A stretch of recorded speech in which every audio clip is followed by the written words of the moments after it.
Anyone can go out there, start a business, but if it's not well thought out and well executed, no one cares. So I used to be a shop designer, but then I got made redundant, and it was a bit of a turning point of, should I now make property my thing? I'm not a natural entrepreneur. Having your own business, making your own money was just not part of the narrative growing up. We see it polarised on Instagram. Everyone's doing HMOs like that. They're not.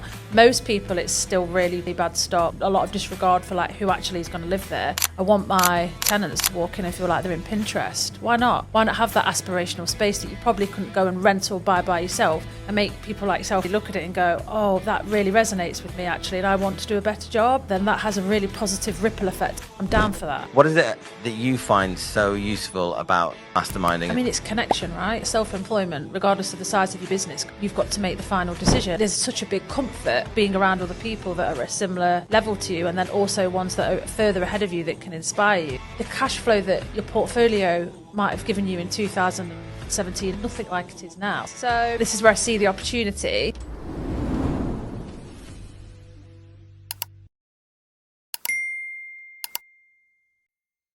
Hello everybody and welcome back to another episode of Property People. Today I'm joined by Jade McNeil from Beespace. How are you today, Jade? I'm very well, thank you, Sam. Good to have you back. I only have my favorite people on the podcast back. You've been on previously once before, and this is a special episode because we have launched an initiative, a mastermind for property people in the sector about talking about their properties and their businesses. So before we dive into what that's all about, please just give us a quick little background about who you are and your current operations within the property and business space. About Beespace. So Beespace is a property development business based in Nottingham. We, for the past, God knows how many years, been specialising around HMOs, particularly student HMOs. So that's been the focus for the past couple of years. This year, we've brought multiple rooms to the market in Article 4. So I guess we're kind of specialists at what we do. And in the industry, I'm known because mainly about design and about my brand and how impactful it is. And yeah, we're kind of a multifaceted business with, we've got property development in there, we've got developments in there, I've got my own lettings arm, I've got consultancy, a lot of moving parts. And you've gone into retail recently? Yes, thank you for reminding me about that. We've gone into retail, so kind of a spin-off from the main construction business, the Builders Yard, which launched in October in Nottingham. So the plan with that is, so builders merchants, essentially, we're selling building materials. The plan is to create around 6 stores, to roll 6 stores out in the East Midlands and potentially sell it on later. So that's been exciting, that's been interesting, it's been an eye-opener, but something we've wanted to do for years because it makes sense in the mix of what we've got going on. I highly recommend anybody that hasn't watched that in first episode to go back and watch that to get a little bit more of a background. But for those who haven't yet watched that one, just tell us a little bit about your venturing into entrepreneurship and into business, because it wasn't this whole intentional thing that you've done. No. But since you've done it, you've grabbed it with both hands and you've run with it and you're doing some amazing stuff. And actually, it started out in retail, is that? Yeah. So I used to be a shop designer. Well, I started working in Topshop, like on the shop floor, and then moved to doing kind of visual merchandising, doing displays and windows and stuff like that. And it just grew and grew and grew until I found myself one day in a fancy head office dealing with multiple brands, global brands from around the world, and designing shops for them, which is pretty cool. But then I got made redundant on maternity leave with my first baby. Wow. Yeah, which was a bit of a blow. And at that point, we'd kind of always dabbled in property because we lived in renovations, kind of, because husband's a builder, we kind of did them up, sold them on, made a bit of money. And it was a bit of a turning point of, should I now potentially make property my thing? And I did. And you did? Yeah. And it's that whole customer experience of when somebody walks into a retail store and they get not only, where's the till at and where's the product at, but a whole vibe about a place and a brand. And I think the fact that you worked in those spaces, you were very much one of the pioneers, from my point of view, that actually started creating branded spaces for HMOs. And it was because of that background. So going from that and then thinking a little bit beyond that down, well, if I can do this from a business point of view, why can't I do the next? How did that evolve in your mind? Did it suddenly come naturally to you, or have you had to kind of read loads of books? Have you had to have somebody convince you of it? Is it innate to you, or is No, it I'm trained? not a natural entrepreneur, not at all. You know, like I'm from a very working class background where having your own business, making your own money was just not part of the narrative growing up. It was like go out, graft, pay the bills. That's kind of where I'm from. But just kind of going back to the store design thing, when I started getting into doing particularly the HMOs, and I looked at what the market was like, and it was kind of like Magnolia, maybe White, bit of IKEA, Pax Furniture. Being me and being a shop designer, working, creating experiential retail spaces, I only have one way to design and create. So it was taking those design principles and putting them into my building. So like for me, the front of a property effectively is my shop window, right? So I want my experience to start out on the street. Then as you walk up to the property, like what you touch, what you feel, the door opens, what your eyes see, where it takes your navigation, what it's saying. That's how I start, just by nature, to start to design my buildings. And at that point, like being on Instagram and just kind of posting that, this is like back in the day Instagram as well, so it's much more simpler platform than what it is now. That just got a huge reaction from the handful of property developers that were on Instagram. And then it kind of just like the business kind of happened. So the design started getting attention. People then started coming to me saying, would you design for me? Which scratched a massive itch for me because I was able to continue designing. You know, her baby's small, 202 at that point. But it also meant that because I was getting more online exposure, it opened me up to meet potential investment partners to be able to grow my own portfolio. So that happened. My portfolio grew, and then it's like, I probably need my own letting agent to come in now because it was all outsourced, and I wasn't necessarily happy with the brand experience continuing after I'd given the building to the agent. So we brought Eli in-house, who's still with me now, my ops manager. And then, like, all of a sudden, we've got kind of like quite a substantial business, like bringing in, you know, different streams of income from different parts of the brand. And I did all of this based on, okay, you know, sort of finger in the air. This is what I think.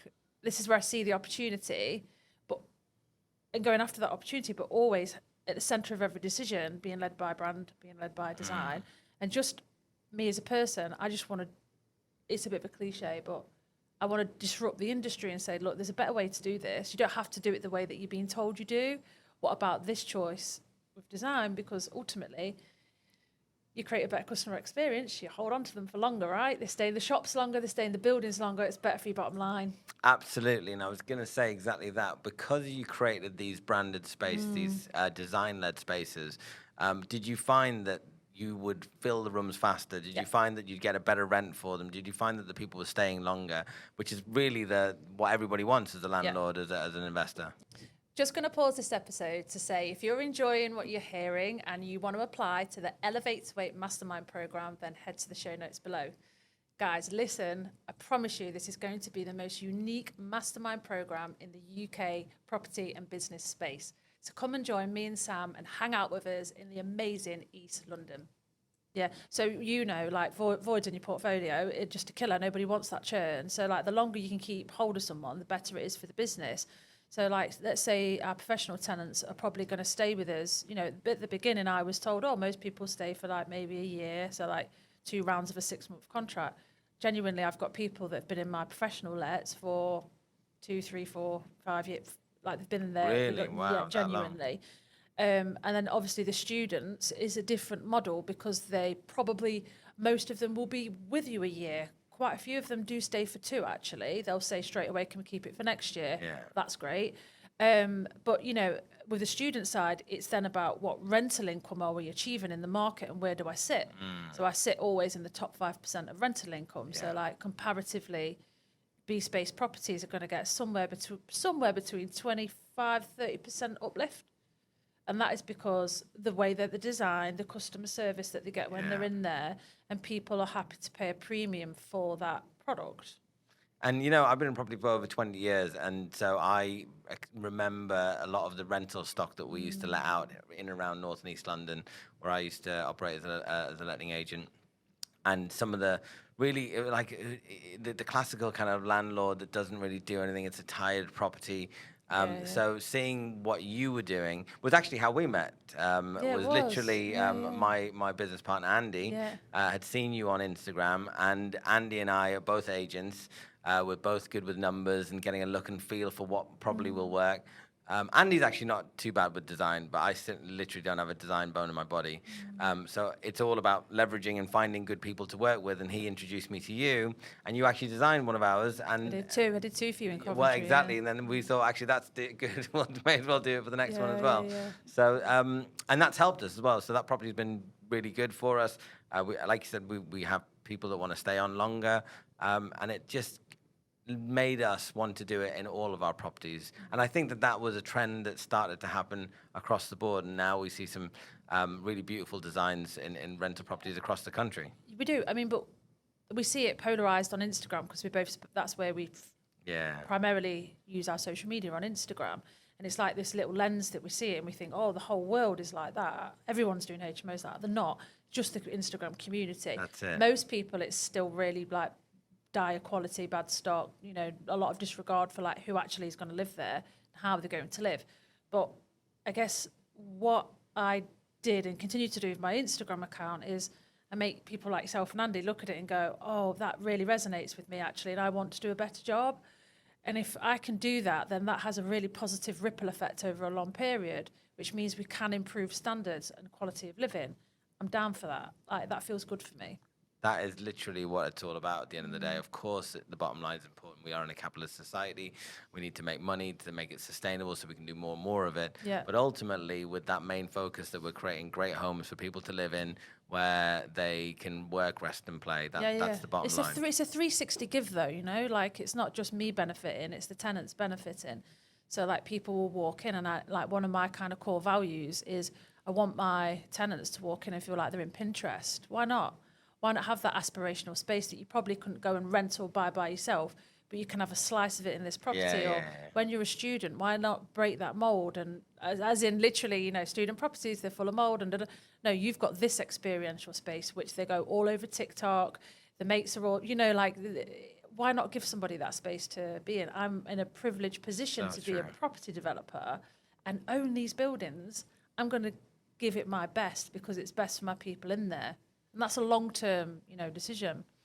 Totally true. And so having done that and done it successfully and growing a high-yielding income-producing portfolio, and importantly as well, in and around your own area. Yeah, Nottingham. People like myself, I kind of chasing yields. I'm going to different parts of the country to do it.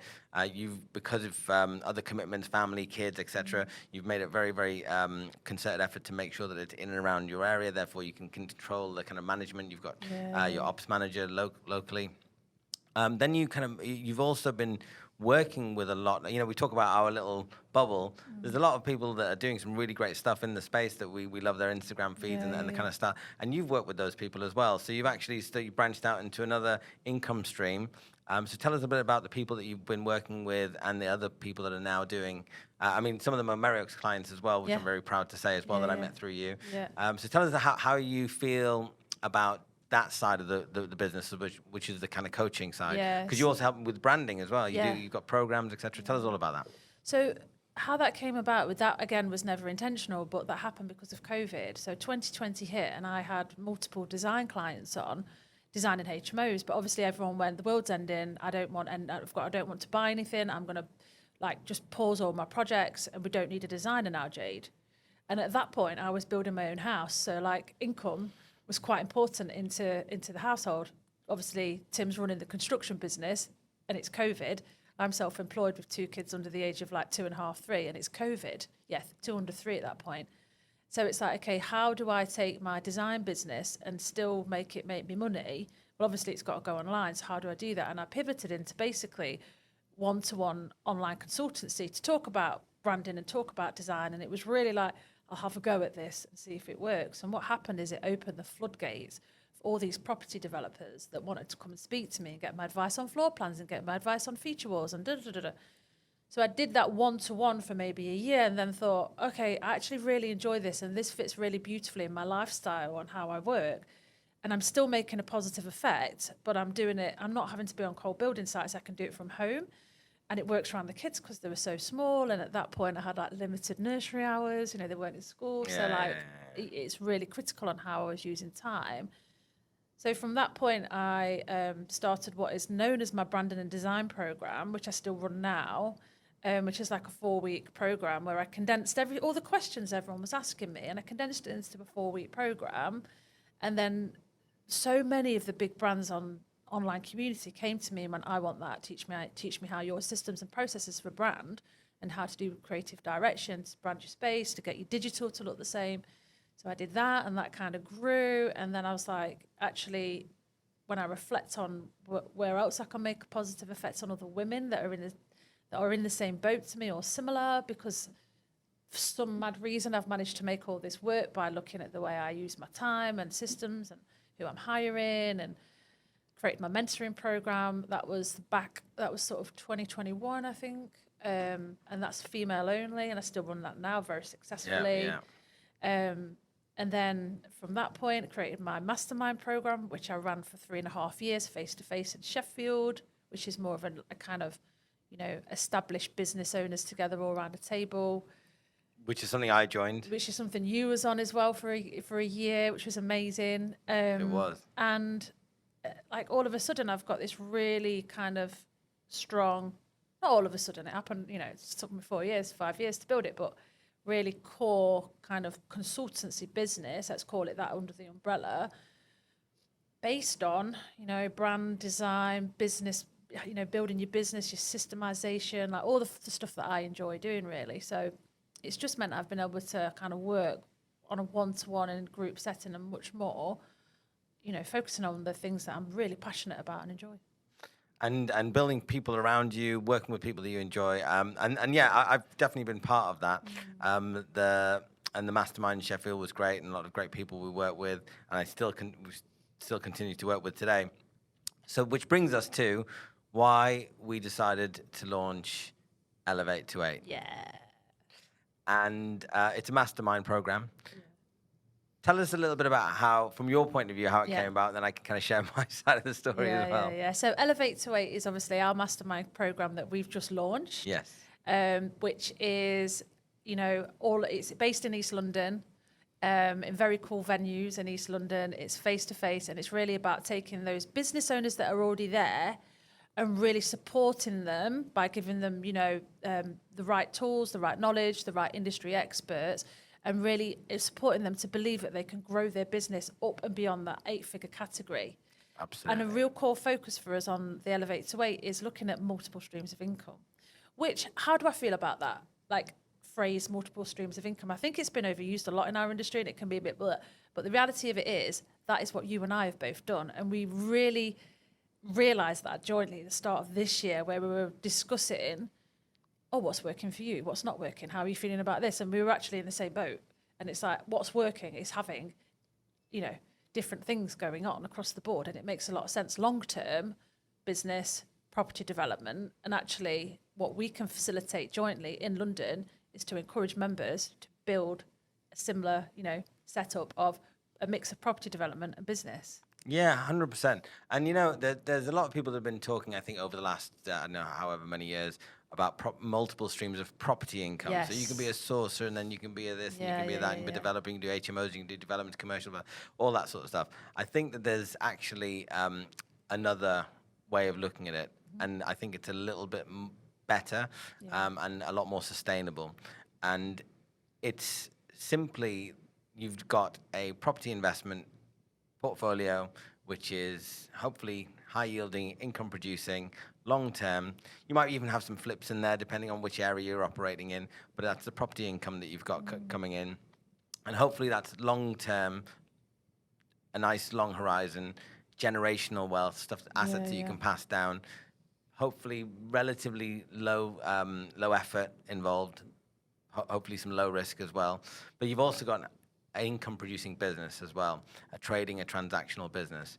And having the balance of the two, I thought was really, really important to me. Once I'd built the property portfolio, I thought, this is great. I need something else to keep me busy. I can continue growing the portfolio, but in the current environment that we're in, with all the landlord bashing that I've been talking Yeah. about over the last like 9-10 years, it just seems a little bit more challenging. And given the fact that I've already done it, now it's time for the income producing business. So if I had the income producing business, however, I'd probably start with the property portfolio because I would want that as well as generation wealth long term. And whilst and this is another reason why I have come to this conclusion myself. Back in 2008, when we had the global economic credit crunch crisis, economic crisis, I realized that to be able to create income in a recession was the reason why the wealthy, really, really make big strides in those periods. It's easy to make money when everything's booming. It's how can you make money in a recession? And there's another thinker as well recently, which he's basically got he's a businessman. He's turning over £40 million. I met him recently, and he's got daycare centers. His daycare centers and his indoor play areas, soft play areas, are great when the weather's not great. But when the weather's good, it's really quiet. So what he's bought is ice cream parlors. So actually, when everyone's out in the sunshine, he's making money whatever the weather, and he's been able to hedge those bets. And I think that's the multiple streams of income are able to be able to give you that long-term sustainable security and growth that I think everybody's wanting to achieve. And surrounding yourself with other people that have done that or want to do that, there's not a lot of that out there. No, there isn't. And I think you were spot on before, like where that term has been used, it's been about the actual physical buildings, right? Like you're building your portfolio or something connected to it. But what actually washed out of the Northern Mastermind that I ran, when, reflecting on 3.5 years of running it and generally what was happening around the table, is that if people didn't come to us, they might have come to us to do the property development part, but actually they also soon realised they wanted that exterior related business to come in for a cash flow. And as like you've said, like now we're at such a tough point where it's like, the interest rates, rental, there's just so much pressing down on being a property owner right now. The cash flow that your portfolio might have given you in 2017, 18, 19 is nothing like it is now. Exactly. And the assets that are going to do that are probably things that you're going to need to get planning uplift on. They're going to take a bit longer. It's a longer play. They're not quick deals unless you're doing the flipping strategy, which obviously is something that I'm doing for next year, for 2025. Then, it is tricky to make that cash flow. So the smart way to do it, I believe, you believe, do both, but do it with strategy and understand why you're doing both, because something's going to work, right? That's how kind of in our household, something will work in the mix of these businesses, and one of the reasons why I thought you're a great advocate for this sort of thing as well is because it's all well and good just starting a new business here or there, but actually if you do it with a bit of branding, you do it with a bit of design, you do it with a little bit of thought, intention, you actually create something that stand out, which, believe it or not, is not that difficult when you see kind of like what the competition is doing. And a lot of these businesses are all fuddy-duddy. They don't pay any attention to that, or they remain quite small. So there's a huge potential for people with a little bit more thought and vision to be able to create something that's quite special. And so in terms of the different types of businesses, if somebody's doing multiples, I talked about indoor play centers and ice cream parlors. It doesn't necessarily need to be that, even though there's a real estate element to the indoor play center. For example, what I've done is I've got the high yielding income producing portfolio, and that's spread across London, the West Midlands, Kent, and the Northeast. But I've also got a finance brokerage, and the property finance brokerage, it kind of works with the property stuff. It kind of goes well. Do you have a recommendation whether somebody should be doing a property business or whether it could be something a little bit more left field than that? So something not necessarily related? How do you think that? I think if it's related into some form and degree to property development, it is helpful. So like for you, for example, what's something that really helps you, because your clients feed this back to me, and also my experience as well, it's like you understand HMO development. So for a broker to really understand that's important to me. So that kind of knowledge from doing the developing is really vital for me as your customer. So if there is a connection in there in the business, coaching is not like property development, but the conversation I'm having coaching is always around property development or the business that I've built in connection with that. So it's good to have a connection for sure somewhere in the mix. So like for Elevate to Wait, the type of people that, we encourage to come and apply to the program, we're looking at kind of like your brokers, your architects, your builders, your designers, planners, so on and so forth, because there is that common thread in there. The flip side to it, and this did come through on the Northern Mastermind as well, was that, you might have somebody on there that's not necessarily got the property development experience as such, but they've built an incredible business. They might have built it, sold it, and they bring so much to that environment of experience as well. So they're kind of the other side of it, where the portfolio building is the primarily focus as well. Yeah, absolutely. And I've always tried to surround myself with people that can do something that I can't do better than I. Yeah, definitely. Or they're a couple of steps ahead of me, and I think that's always led me in the right direction overall, and to where I am today. And certainly when masterminding was a new concept to me, actually, when you actually brought it into my life, when you gave me that call that day, and I've been doing it in some way, shape, or form ever since, and I found it very, very useful. What is it that you find so useful about or powerful about masterminding and specifically? I mean, it's connection, right? Because like self-employment, regardless of the size of your business, can be a lonely place, because ultimately you've got to make the final decision, come up with a vision. Like you've got to lead. So there's such a big comfort in being around other people that are at a similar level to you, and then also ones that are further ahead of you that can inspire you. Like a real moment for me when you invited me to join your mastermind that you're on at the minute in London was the opening session, when it was like, how's everyone's August been? And like all of these insane businesses, all selling different products, completely different, all said, apart from one person in there, like 20 odd businesses, August was terrible.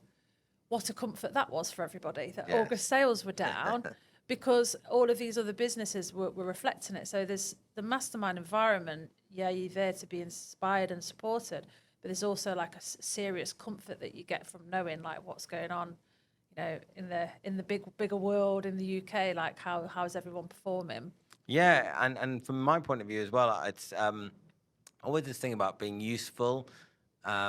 And I remember when I was coming up to Sheffield and masterminding there, I had some experience in a bunch of stuff that people were hoping that somebody around the table would have the answer to, and I always felt it made me feel good about myself. But at the same time, I was going through stuff that other people had already been through and were helping me, and now I was at startup stage at that at that point, so everything was fairly new, systems and processes and hiring, SOPs, and something that, I mean, these are things that you're very, very good at. You've got a pretty loyal team that have stuck with you for quite some time. And it's because you've been able to kind of map out these standard operating procedures and a whole bunch of other stuff, and culture, building that into the business. This was all stuff that I knew I had to do, and I wrote out my business plan, and I always do that. I've done that a number of times, and it's always gone well. But once you're in the weeds of it, and you're trying to get stuff done, and you are doing the sales, and you're doing the marketing, and you're doing the operations, it's kind of hard to step out and see where you're at with the business. But when you take a day or so to kind of elevate yourself above the business and look down and work on the business rather than in it, surrounded by other good people, and if you've got good people coming in as well, so the people that I generally hang around with these days are literally in that 8-figure space, because that's where I want to be operating. I just found it completely changed a whole bunch of stuff, the way I thought about everything in life, and it's elevated me to a whole different level. Yeah, no, it's been amazing, and that's the reason why we're talking about doing Elevate to 8. Elevate to 8. So, in terms of what is the uniqueness of Elevate to 8? There's lots of uniquenesses to Elevate to 8, but one of them for me is where it is. Right, so like I don't typically tend to leave the countryside these days, but everything I've done, I've always done it in the north. Whereas, I've often been asked, will you do anything in London over the years, and I've always kind of declined.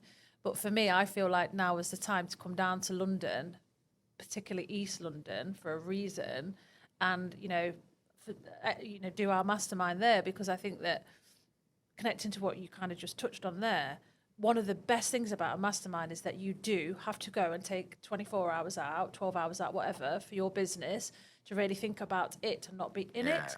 So for me, where that happens is so important. What that environment that we can facilitate, those experiences, come with us to Shoreditch for this experience and talk about your business, your property development, it's going to be really powerful for the members. And there's nothing like it that exists in the property industry at all at the moment. 100%. And that's my chain of thought. Sorry, we'll snip this together. In terms of the outcome, so if somebody's to join Elevate to 8, what is the outcome that they can expect to achieve? I really, you and I really want to be able to have people, give them the right tools and knowledge and support and empowerment to build confidence, to actually really grow and scale their businesses up and beyond to that 8-figure through multiple streams of income, and having the confidence to execute that, to actually do it and understand why, and having that strategy, having that marketing plan, building that team, like all of those things, that's what I want to be able to facilitate for members. Yeah. In 2008, I keep going back to that point because I remember being hit quite hard with the income that I had, which was mainly from the estate agency. All the property stuff that I was doing, we never kind of touched that.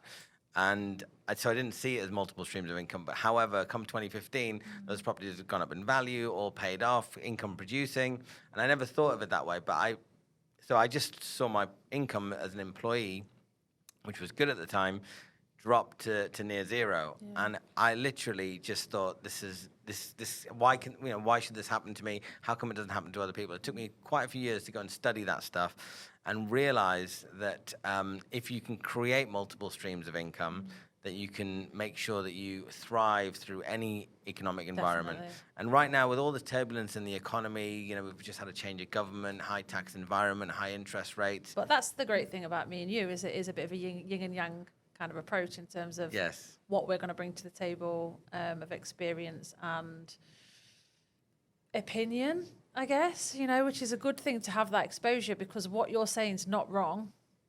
It's just a difference of opinion. I had a buddy of mine who lives in North London. He's a head teacher of a really good school in North London. And he came down to Portsmouth to visit me, and I shared with him my views of Donald Trump, and I think he wanted to disown me and never speak to me ever again. But this is the reality of life, that we have two opposing thoughts and beliefs can be correct at the same time, and it's how do we navigate through this stuff together? How do we feel comfortable to be able to, in a safe environment, discuss these things and elevate ourselves to a high level of understanding. Absolutely, yeah. And I think one of the reasons why we work well together as well, not only that we don't agree all the time, because that would be boring and probably wouldn't work, is we bring slightly different skill sets to the table. So whilst I'm most comfortable in a spreadsheet, just talking about numbers and percentages, you're much better at the branding and the design and bringing a vision to life. Yeah. I mean, definitely where I'm the most comfortable and confident is brand marketing, social media. Exactly. All the fun stuff. And like where you thrive is in your numbers and your deal analysis, working with your lenders and understanding the appraisal side. Which I would say is the fun stuff. Yeah, okay.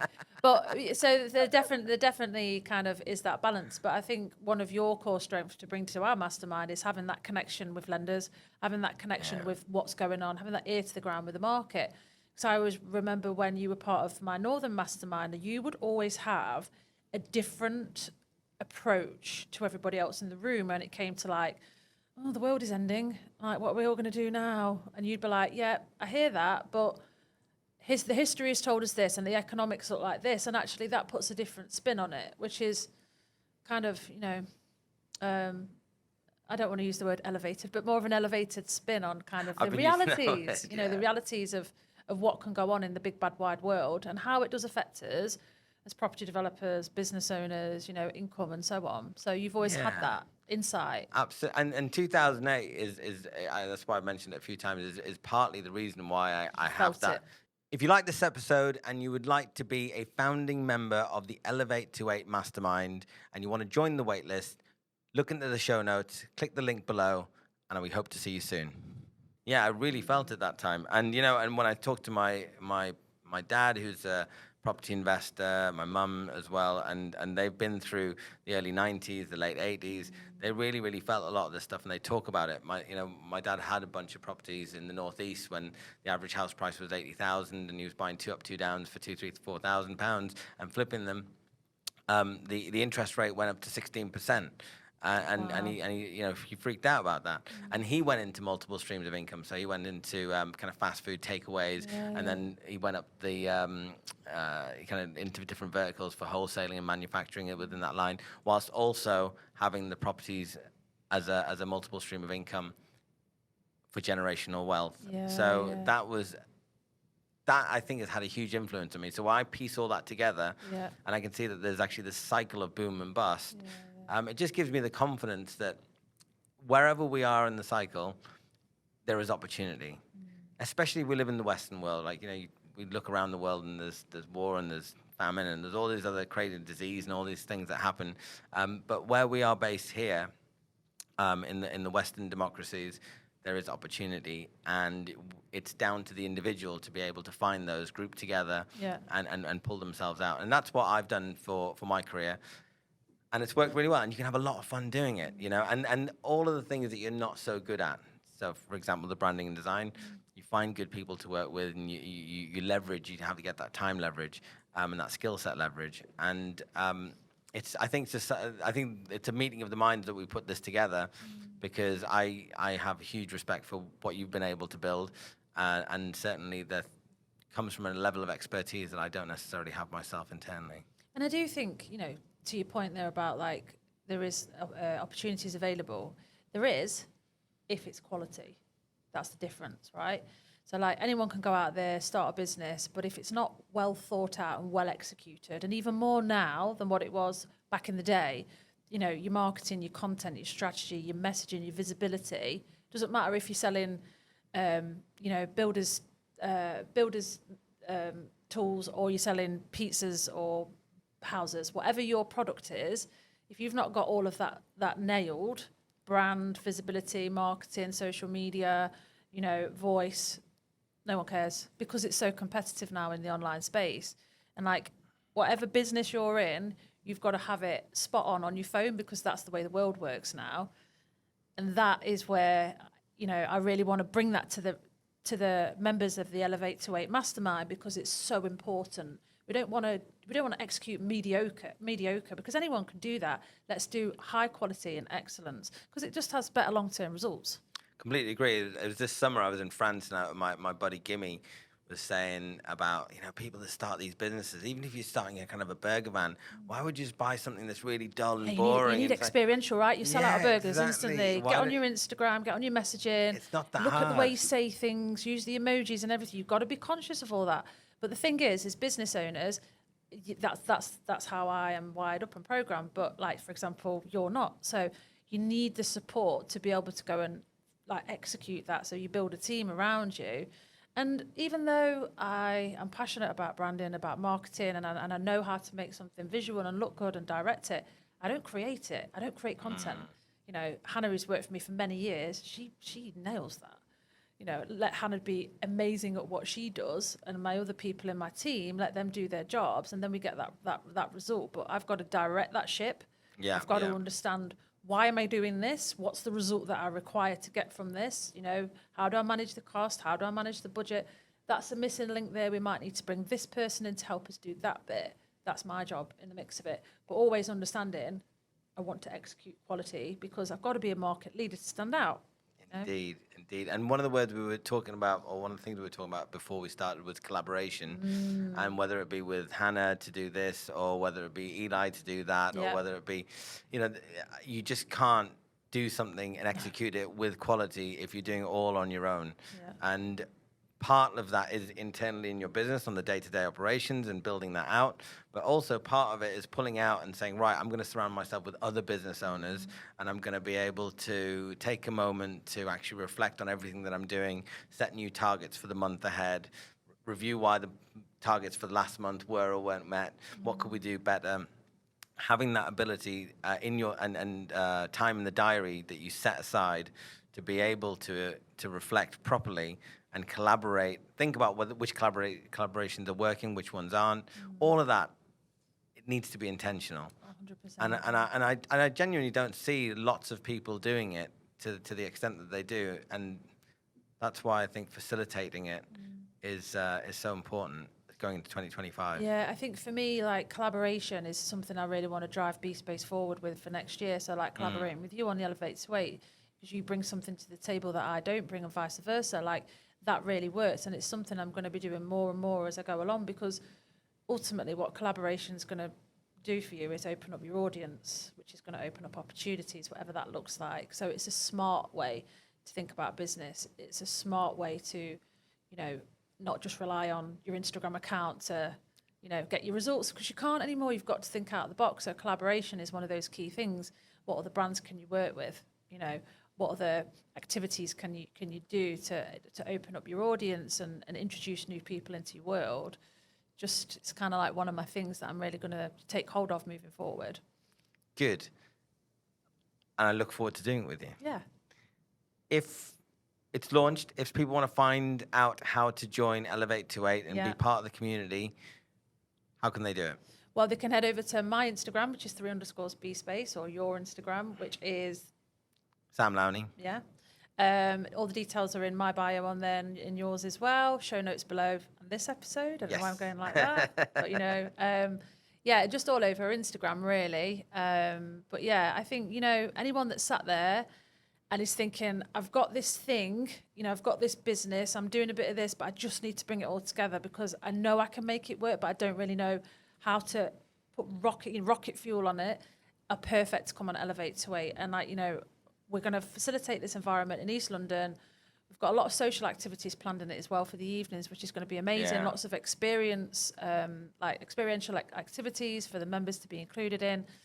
Key speakers coming in who are like mind-blowing, you know, with like years and years of experience of building businesses and different assets, bases up to, you know, share how they've done that with our members, so on and so forth. So I think I feel really passionate that this product does not exist in the property development / business space. You know, yeah, super unique, this one. Absolutely. And it's in one of my favorite, you know, the center of the universe, in my opinion, East London. It's where I moved from the Northeast down to East London. And I pretty much, for the most part, the last 25 years, lived mostly in East London. And it's an industrial, hard-working place where magic happens. So I cannot wait to share that with everybody and see them soon. Yeah, brilliant. Hey, property people, as you may know, I have set up a mastermind for property investors, developers, and business owners to scale their business. It's called Elevate to 8, where ambition meets action. We offer full-day sessions in East London, online accountability calls, one-to-one strategy sessions, access to a vibrant community of like-minded entrepreneurs, and much more. It's time to build sustainable wealth through diverse income streams. Don't let uncertainty hold you back. Elevate your business and property portfolio with us. And for more details, click in the show notes or in the bio, and I hope to see you soon.